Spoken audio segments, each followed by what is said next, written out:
What's up, everyone? Thanks for joining me for Real Talk NFT. As you know, I'm your host, Brian. We got my amazing co host, Joe, here. We have a really special guest here for you today. One of the top digital artists in the space, a hell of a photographer, Dave Krugman. He has a drop coming up on Nifty Gateway we're going to dive deep about. But just before we get started, Dave, really appreciate you jumping on. I know how busy you are. Thanks for having me. I can't wait to dive in. We were just chatting a little bit offline about how you had some festivities in your company apartment there. So definitely want to learn about that and talk about your upcoming drop. But before we dive deep into those details, can you give me just a little bit of an insight, like how you first started in art and then how that transitioned into NFTs? 100%. So, I mean, I feel like I've always made my living at the bleeding edge of the internet. So there's been a bunch of different kind of, I think, paradigm shifting moments that I've been lucky enough to live through. I'd say like I was in third grade. My dad was doing information technology at Boston University. So he'd always bring home new equipment and new programs and new tech. We had the very first version of AOL, and my screen name was Davey Wavy. I was like, making group chats with my friends and like modding chats and like, doing all this weird little like hacker stuff on these early Mac computers. And so I just like grew up like I'm completely immersed in technology and network technology. From there, I got onto like MySpace and Tumblr and just like really was a product of the internet. I was just building out communities online since as early as I can remember. Simultaneously, I was completely obsessed and enamored with photography. I went to summer camp and kind of stumbled into a darkroom black and white photography class, and just that moment of like entering a dark room and like hearing the flow of the water from the rinse sinks and like just seeing a blank piece of paper turn like alchemy like into like a little slice of frozen time was something that I just like completely became enamored with. And I guess like just over the course of my life, those two worlds merged more and more. Smartphones started to have cameras on them. They started to become really great digital displays. I think we take it for granted now that like everyone has an iPhone in their pocket, but at the time this was like revolutionary technology. And I think that the smartphone and social apps kind of like democratized visual literacy in a way that coincided with my like growth, maturity, and education. And so I just really dove into the world of what I would call like interconnected creativity online, and it's been a fun thing to live through. For many years I was on Web2 applications, as I still am, but building communities and building up my brand on Instagram and again Tumblr and all that stuff. But kind of realizing that the bigger these institutions became, the less they were focused on creativity and artists, and the more they're focused on advertising and revenue. And so I just saw this like algorithmically based diminishing returns for myself and all my friends. And I started All Ships, my company, as like a quiet little rebellion against that sort of slide into algorithmic capture. And I'm like, I want to build on land we own. I don't want to build on land I'm renting. I don't want to rent my identity from a centralized digital landlord like Meta. And so I started All Ships, but it wasn't until 2020 when COVID hit and I had to kind of pivot my practice that I realized that blockchain was actually the leverage that creatives needed to create what I would say a situation where we could renegotiate our relationship with the internet. And so, finding NFTs, finding digital objecthood, finding blockchain allowed me to take everything I learned about community building and building value in online spaces and like really make it real. Instead of playing for monopoly money, like now we're playing for actual currencies. And social media was a great training ground and a great substrate that I think Web3 is still built upon. But this extra layer of ownership and identity and sovereignty is something that has forever changed my life. And, myself and other artists who have embraced it, we're never going back. Yeah, that's awesome, man. I mean, what you're building, you obviously you're one of the best people to talk about NFTs with an artistic spin on it. You absolutely understand why it's like community driven, why you're an artist and you want to, tell your story through the artwork. I'd love to dive a little bit deeper behind your photography. I feel like Sure. I love it. I love it. I love a lot of your pieces. I know Drip Drops on OpenSea I've seen quite a bit. I know your original drive. You have another drive coming up on Nifty Gateway. But what really inspires you? What because it almost has like an urban feel to it at the end of the day. And I'm curious, like how you classify your photography and what inspires you to put that work out for everyone. Yeah, so I'd say that, it's evolved over the years, but what I've settled on, especially in terms of the work that I mint, is it all falls under the umbrella of what I would call like neo-noir. So it's like science fiction meets like 1920s mystery noir, right? And so if you look at my work, it's very moody, it's very steamy, rainy, dark. There's always like a little bit of a story embedded. And even my projects on chain, like Drive and Drip Drop, they're not directly telling that noir story, but like they fit inside the wider universe that I'm trying to build, right? So like the cars, like every car has a story. They're a great scaffolding for the imagination because they have character. They're very collectible. They have they're in context in a really interesting way. And then even Drip Drop, which is just pictures of puddles in Times Square with the billboard lights reflecting off the raindrops, like that's like the same world as my one of ones on Super Rare, for example, which are more like expansive like scenes. But it's like if you just look down at the pavement, like that's still in the same world. So I just think the overarching theme is neo noir, cyber noir, and everything exists within that context. But then I segment my work into projects in a way that has internal cohesion. Like every drive, a drive car when you see a drive car. You know what a drip drop is when you see a drip drop, right? And those are segmented onto different smart contracts because I feel like that's what makes things collectible. As humans, we are hard coded to be very satisfied by pattern recognition. It's one of the reasons that we've survived as long as we have as a species is our ability to categorize and build frameworks and archetypes of the world allowed us to identify what food we could eat, identify what people are in our tribe. It's just like very, very important if you're building collectible projects to make sure that you build that sense of cohesion.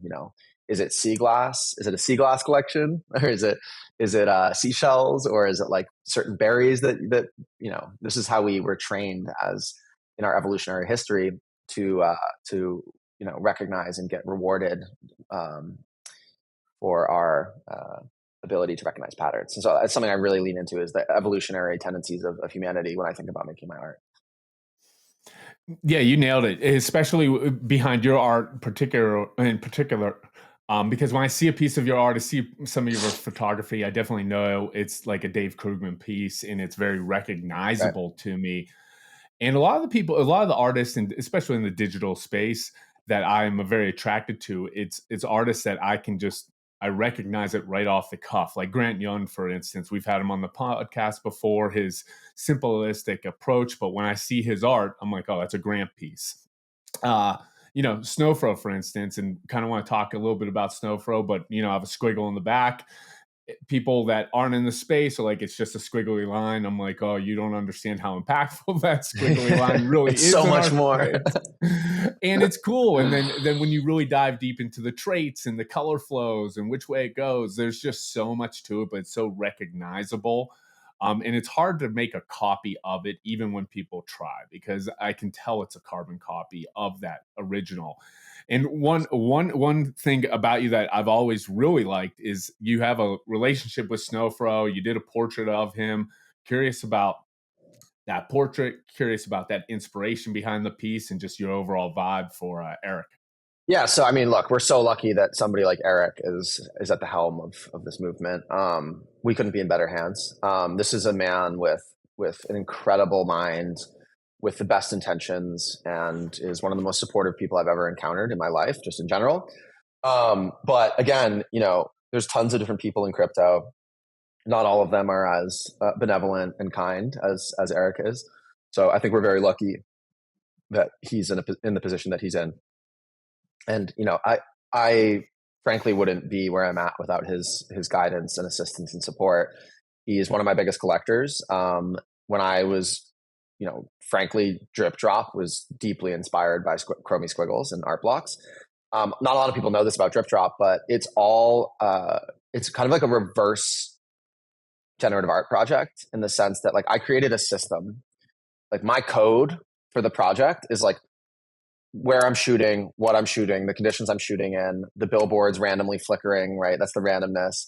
The camera I'm using, the lensing I'm using, and just the random beauty of the universe. Like it's universal code, and I'm just studying it, right?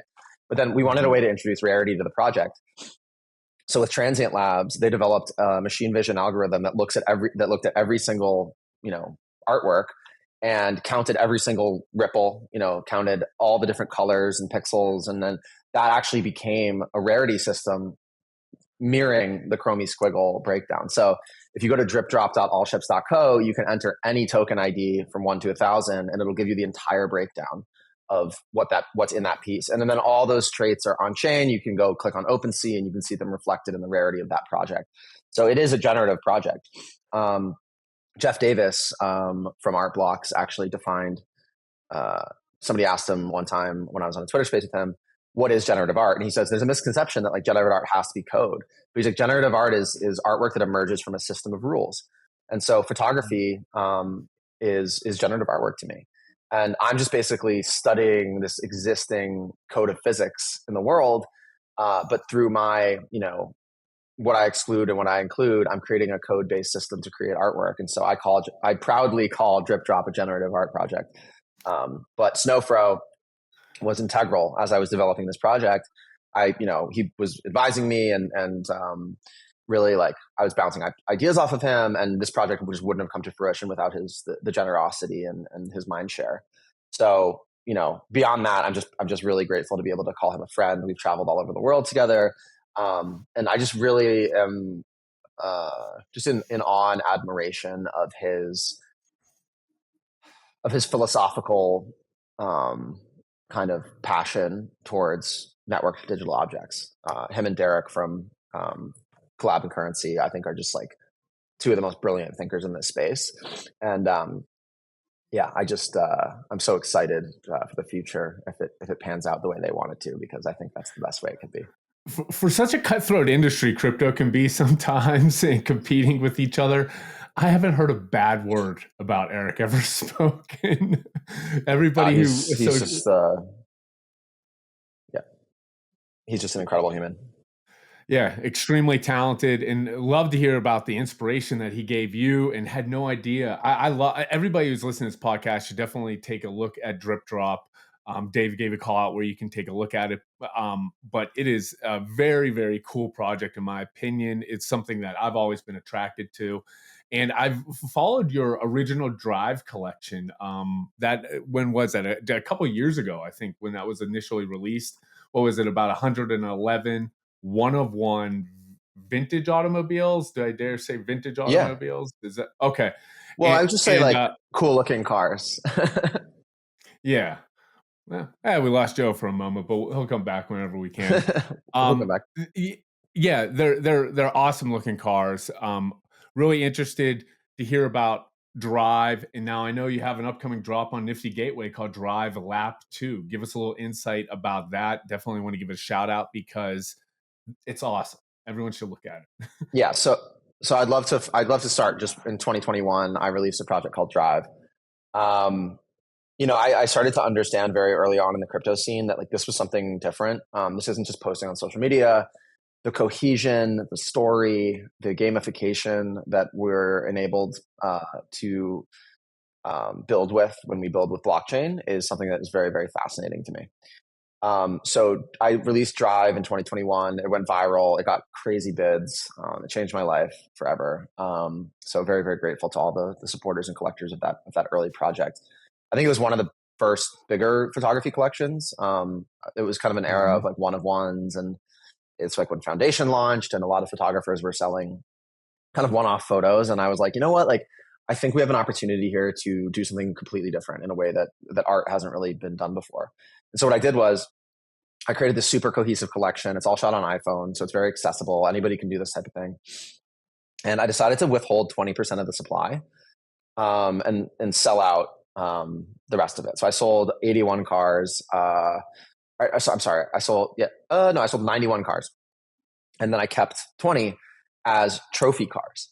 And, at the time, people were like, what are you doing? Sell the rest of the cars. Like, you could make, 20% more money. And I was like, no. Like, I'm holding these cars as a reward incentive for the holders of this project, as a way for me to continuously inject attention into this project, because attention, this is an attention economy. And so if I can periodically be like, we're doing a drive race, and I have everybody who holds a drive car, they have to take a picture in the style of drive and upload it into a thread on Twitter. And then I give away one of these trophy cars to my favorite version of the drive car. And I can do this 20 times, and I still have half the trophies left, because I want to make this a lifetime project, right? And so what this did was it created a participatory, like, on-chain game. And that enabled me to continuously inject attention back into this project and keep the project top of mind for the entire community. And so it was a very successful experiment, in my opinion. And that, that's why we see, like, the floor of Drive is like, it's still like an ETH, because people, like, really, know that this was an innovative early project. They know that Drive Lab 2 is coming. Where, I always reward my holders, so they know that there's something coming there. And it's just been a really incredible experience. And it's just something I couldn't do off chain, and that's why I love building on blockchains, is because I have this deeply interconnected network and gamification and incentive alignment mechanisms that I can play with as an artist. And so, like, using the chain as a canvas is something that's really fascinating to me. So, that project dropped in 2021. It's 2024, 3 years later. Now we're doing season 2, basically. So this is called Drive Lab 2. It's with Nifty Gateway. But this time I'm taking it to a level that I just don't think anyone in the space has done before, where I'm fully committed to the bit. We built an entire online used car dealership on niftygateway.com. Like, it looks like a dealership. Dude, your picture like is an actual killer. used car business. And then I dressed up like, I'm completely in character as a used car salesman. I have a whole team. My All Ships team is all acting in this production that we created. We made a short film. We have a 1833 number that people can call and leave messages. We have a fake Yelp page. It's just an exercise in that number really works? The number really works? Call 1833 mint a car. I almost called it yesterday just for the hell of it. I was like, this kind of, like, I counted the numbers. I was like, this is actually a number, I think. And I was like, I'm gonna ask Dave if that's a real number. You should call it, and we can play it on the pod, because it's hilarious what I did. I swear to God, it's really funny. And it's just this whole, like, woman in a British accent, like, explaining Drive and the project and making all these jokes and puns and stuff like that. So anyway, it'd be fun to didn't mean to cut you off. I just was excited to hear that was a working number. Oh yeah. And so we're taking all the messages that people leave, and we're using them in the marketing and collateral and testimonials on the actual drop page. So please do call and leave a message for us. I love it. So the drop is, I know it says on the page here, it's the beginning of August, but it's next week, correct? It's the 8th. It's in 2 weeks. Oh, in 2 weeks. So it's dropping on August 14th. So what's the collection size? What's the theme behind it? How's that all going to shake out? So it's the same kind of, thematic. We're thematically consistent with Drive Lab 1. It will be on a separate contract, because, I want to preserve the integrity and legacy of Drive Lab 1. But we're launching this on a Transient Labs contract. Love those guys. And it'll be 333 cars. There'll be another set of trophies. There's another set of grails. And we're auctioning them all off. I'm not going to speak to pricing right now, because it's, we haven't announced that yet. But it's a very accessible price point. We'll see if people bid it up. We'll see if they just take it down at the accessible price point. But the whole point is that, like, we're just trying to, like, just sell some cars, and all the marketing that we're doing is like, it's really funny. It's like, why would you buy a real car when you can buy a picture of a used car on the internet? Like, that kind of stuff. Like, it's just very tongue in cheek, and we're having fun with it. And I just want to show people that you can do so much more than just mint JPEGs, right? This is an opportunity and an infrastructure where we can really play with the technology as a canvas. and we can build worlds around it. And like, I'm like, why not make a movie? Why not make posters and we paste them all over New York City? Like, that's what we're doing. So it's going to be really, really fun. And I just think, especially now in this market where like not a lot of people are doing big, ambitious art ideas, I think this is going to be a really fun experience for people. And hopefully we can like, breathe some life back into the art side of the space, because I think it's been a little neglected. Yeah, I had a question on that actually. On the space itself not being the heights of, back in a few years ago. How has your cohorts been in terms of accepting, NFTs overall, or the digital assets, digital collectibles as it's evolving to be? How have they seen the space since, back then everyone was a visionary and ahead of the trend, where now Yeah. it's not the hottest thing on the planet?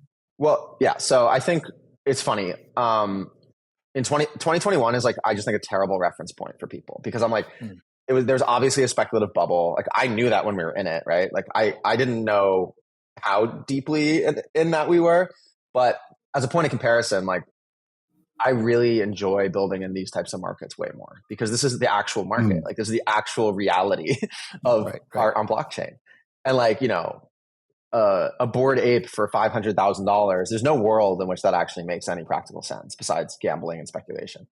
And so I'm just glad that we're past that weird vaporware era of NFTs, in my opinion, and we're moving into like the actual like practicality of putting art on chain and building community and with these incentive alignment tools. So I'm really, really excited about that. That being said, when I talk to my friends who never got into the space, some of them are like, "Oh, is that still a thing?" And I'm like, "Yeah, it is. It is still a thing, but it's a much smaller, tighter knit group of really passionate visionaries, I think, who never gave up, who know that, again, like I said earlier in our conversation, like, we're not going back to these old systems. I'm in a peer-to-peer art market with a global liquid market with decentralized currency that we can send from our pockets to each other. I'm not going back to like a pure attention economy, working with advertisers to convert attention into USD. Like, that just doesn't make practical sense for me anymore. And so there's a really, I would say, like a burning core of people that are still building heads down every single day, building out the future of the space. And I've never been more excited in my life about what's happening with art on blockchain. And like, let's not forget, the titans of the space, the people like Eric, the people like Xcopy. These people were building for years and selling pieces for like $10. Chromie Squiggles minted at like what, $30, $20. It's not like the actual real legacy projects are not the ones that come out and get $100,000 bids off rip. Like, the real projects are the ones that are ahead of their time, ahead of the curve, humble, and about pushing forward the technology and pushing forward the culture. And people that were building in 2017, 18, 19, they couldn't have dreamed that it would be at this level already, And so I think we need to like level set. We need to be practical, and we need to realize that like, it's crazy what's happened so far. We can't use 2021 as our like mental anchor for what's possible. I think that we need to just continue to like march forward and commit to our ideas, commit to the ideals of self-sovereignty, of decentralization, of these peer-to-peer networks. And I think that that's the way forward for artists on blockchain.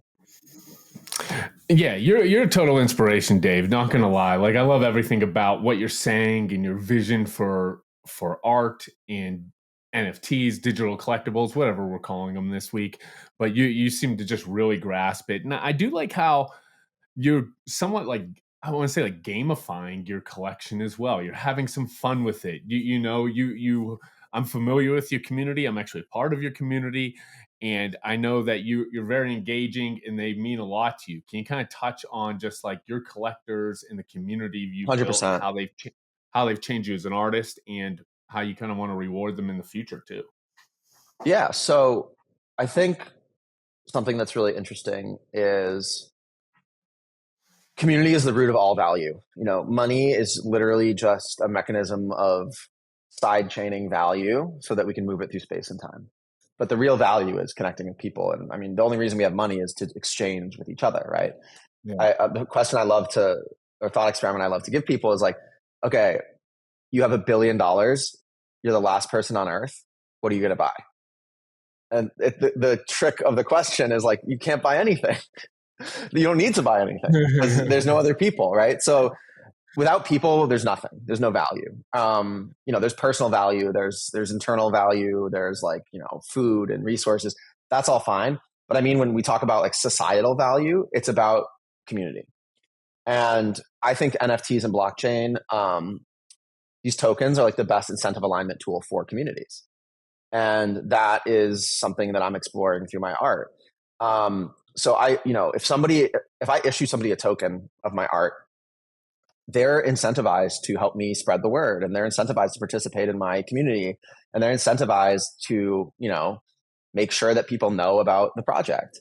And if I have 1,000 of those holders, I have 1,000 invested advocates that are like my army of people that want to support me and will support me not only financially, monetarily by purchasing my work, but will support me intellectually and philosophically by spreading the word about what we're up to together, what we're building. And so, I just feel so lucky to be in a situation where I have that support.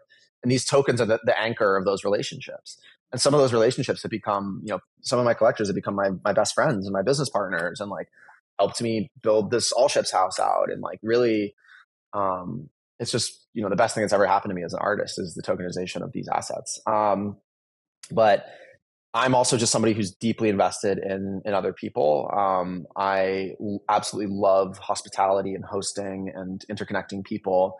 And that's what I've been doing with All Ships, is just doing everything I can in this world to support artists, to prove a creative life is possible, and to create spaces that facilitate connection and companionship. And it's been just the summer at the All Ships house has been an absolute dream, because we can do it consistently, with clarity, with repetition. And I'm just so grateful to my team, and we have a chef, and we have a sommelier and a florist, and like just bringing people in and finding like who's the best at this one small thing, like who's the best bartender in Brooklyn, hire them, bring them in, like let's get their vision in here too. Who makes the best coffee in Brooklyn? Get them in here, all that stuff too. So that's kind of how I feel about community, and to me, just community is absolutely everything. And this technology and these tools give me a way to build community in ways that I could never do before.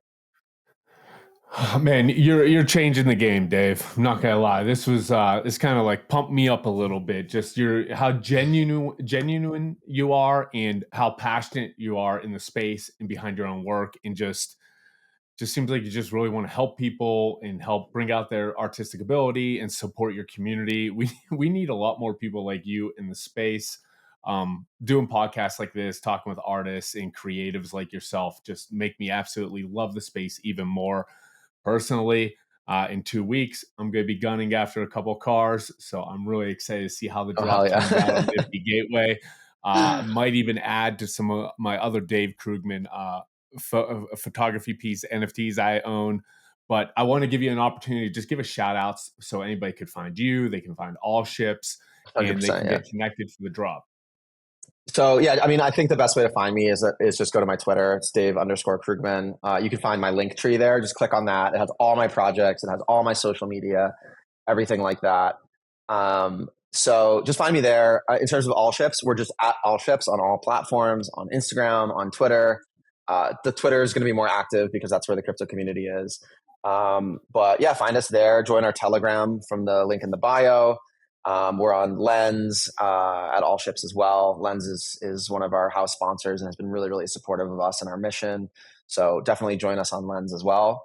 But yeah, I'm an open book, and I really, really believe in this stuff. So if anybody out there wants to talk, shoot me a note. My DMs are crazy, but I periodically go through and try to get back to everybody.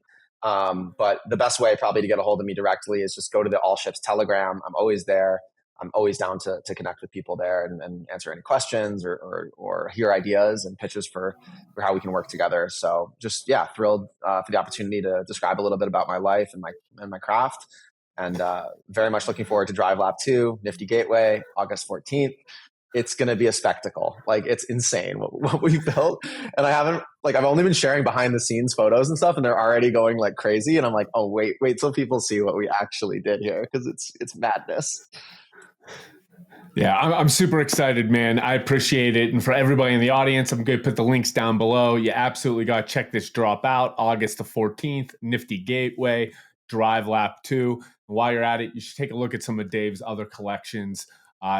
Just very talented, very genuine person. Super happy to have you on, Dave. Thanks, man. Thank you guys so much. It was a true honor and a joy. So I hope to talk to you guys again soon. Thanks.